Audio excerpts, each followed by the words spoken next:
বাংলাদেশে সরকারি চাকরিতে কোটা সংস্কারের দাবিতে চলমান আন্দোলনে সাধারণ শিক্ষার্থীদের উপর হামলা ও সহিংসতার ঘটনায় যুক্তরাষ্ট্র ও অ্যামনেস্টি ইন্টারন্যাশনালের পর এবার প্রতিক্রিয়া জানিয়েছে জাতিসংঘ।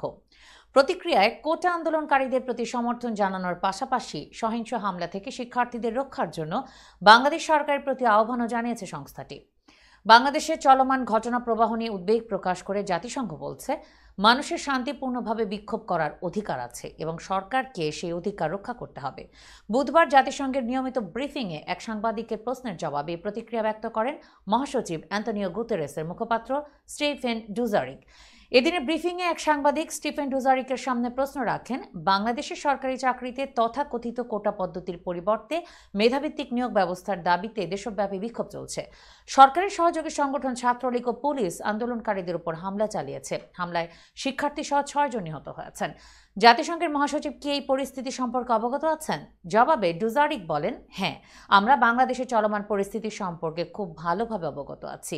আমরা উদ্বেগের সঙ্গে সার্বক্ষণিক পরিস্থিতির ওপর নজর রাখছি।